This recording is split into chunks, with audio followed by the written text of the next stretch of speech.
Today I'm going to show you one of the cheapest car stereos on the market available today. I didn't want to buy one off of Amazon because I knew that I probably couldn't return it, so I gave it a go at my local Walmart. This is probably the cheapest, lowest quality stereo I could ever think of, like no joke. And I say it like that for a reason.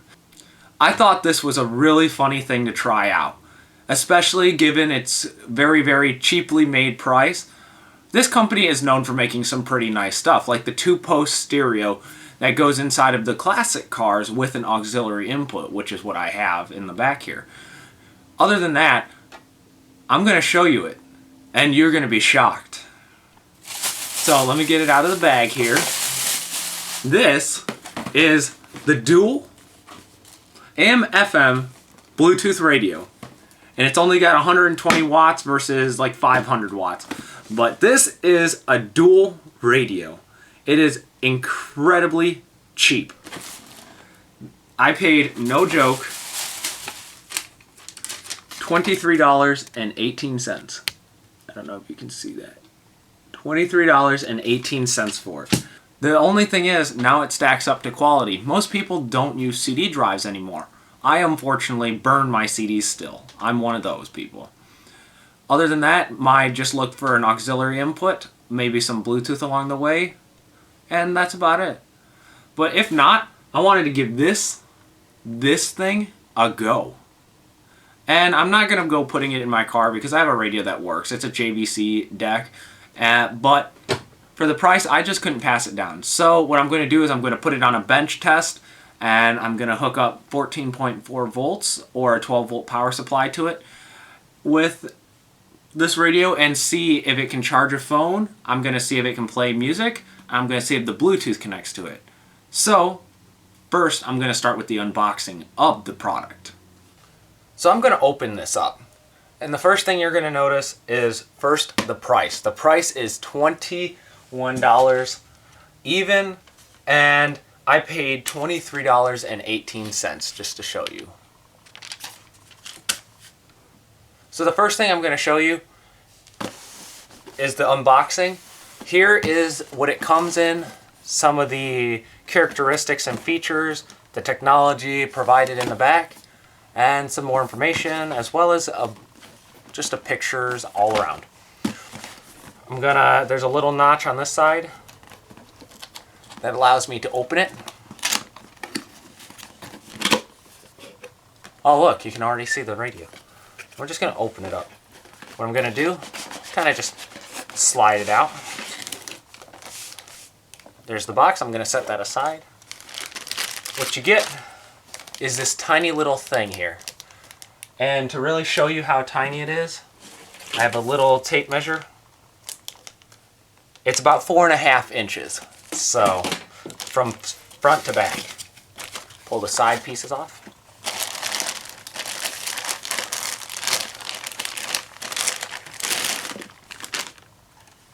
There we go. Here's the back of it, of the unit. So I'm going to set that right there for now.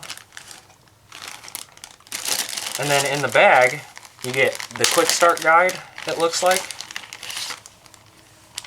This remote. And then the wire harness, as well as some older styled keys, which I haven't used in radios since Kenwoods and stuff like that. You also get these rubber pieces here, but I'm going to keep all that together. So here's the radio. The radio is very basic, and I can't move the knob around. I can unfortunately push it in. It comes with an auxiliary as well as a USB port, but it doesn't come with a SD card slot or anything like that.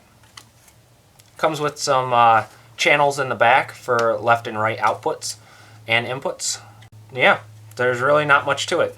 There's a faceplate that's fixed on. Pretty much this whole thing's fixed. It doesn't come off. It's not like a Kenwood deck where you can fix it. Even this faceplate is off, all fixed. The only thing that can really slide is this metal bracket on the back. So that's the head unit itself. The wire harness is minimal. It only shows so much. And yeah, there's really not much to the wire harness either, besides it's a wire harness. Now we go back into the bag, we also have the remote. You get mode on, off, power, CD-ROM, and then you get what looks like files in the event that you do have something that plays. So yeah, the bad point about this radio, I would say, is that the microphone is right here. So yeah, you tell me that one. I'm gonna hook it up and get it powered up. So now that it's all connected up, I've got the constant and the power connected. I've got the radio right here. I'm gonna power it up. Some lower voltage first. Okay. I got a speaker hooked up to the front right channel. Power button's right here. Hit that. Okay. I have power, I have sound. We hit band, FM2, FM3, AM, AM2. Okay. Okay, it looks like that is the changer. Let's see if we can hook my phone up to it.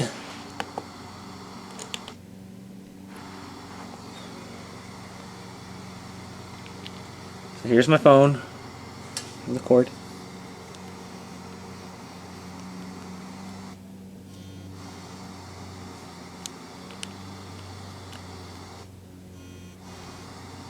Keeps saying USB error. Okay, let's see if we can pair it. It won't connect to my iPhone, which sucks. So let's see if we can pair it. Bluetooth. Let's see. Dual media player.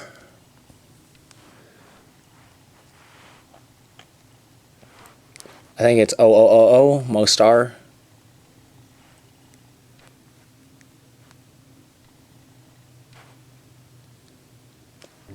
I figured out why the phone wouldn't. Bluetooth finally paired, so that works. So if I play a song,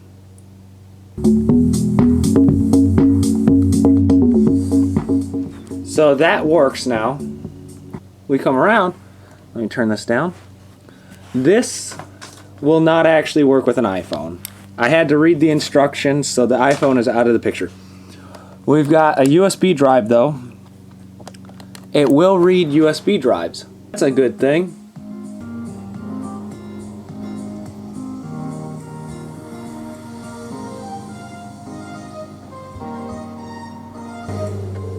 Okay, so I'm going to pull the USB out.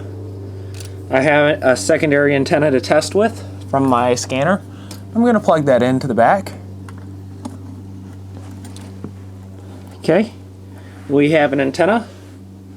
Let's see if radio. Go down to 97.1 Detroit's ticket. See what they got. It's not first and 25, it's second and 25 now. The ball's moved all the way back to the 26-yard line. And if Ben Mason gets another one of those... Looks like the radio works. Let's see if AM works. Children, grandchildren, the people who have... So that works fine. And the last thing to check would be the auxiliary. And see if we actually, and I think that actually works. The 3.5, which is right here, that'll work fine. So other than that, seems to be working. I mean, I don't see any problems yet. So apparently you cannot change the color. It is blue. It is blue.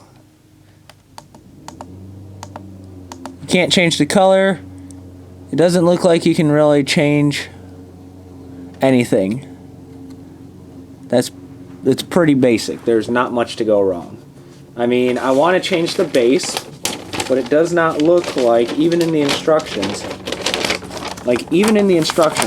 it does not look like I can change the bass. I'm going to try the press and hold the volume knob. Oh, sweet. We got more settings.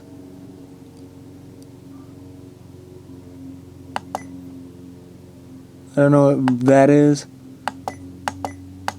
That's it? Oh, there we go. I can adjust the bass now. There we go. So let's try playing. I just had to turn off the demo.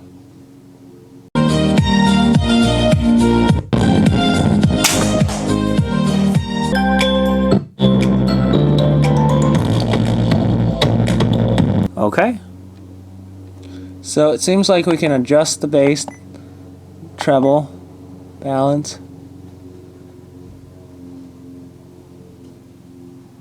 Okay.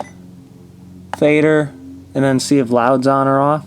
Alright, sweet. Well, that's a look at the radio, brief look. Hope you enjoyed looking at the Dual radio, because the Dual radio is, in fact, an inexpensive radio for those consumers who want to use them inside of their cars. Now, they aren't looking for so much if you're looking at that radio particularly. But other than that, I mean, if you're not overloading the radio and you have a 4-speaker surround system inside of your car, you should be good enough to hear the basics and without bass bumping, bass thumping down the street. If you want to do that, get a Kenwood or get a Pioneer or something of much better quality. But I hope you enjoyed watching. This may be a turning point in my channel as I'm unknowing of what's going on with the ruling, the new terms and rules, new COPPA laws, all of that stuff. So I've got to take a look at that. The radio's right here powered up, so hopefully this helps somebody, whoever wants to buy one of these radios in the future, and in the end they end up liking it or something. Maybe not me per se, but I use this as a shop radio, and that's what I'm using it for in the coming days. I'm going to be using it as a shop radio underneath my bench. As an inexpensive radio to use underneath my bench, it becomes really, really handy when it's not a big boom box standing in the way, and I can just add more channels to it as well as an output. As it has outputs to maybe an external subwoofer or something, I can add those outputs to extra speakers. So everything all in all works out. Hopefully this helps somebody. Don't forget to comment, like, and subscribe, and do enjoy your day.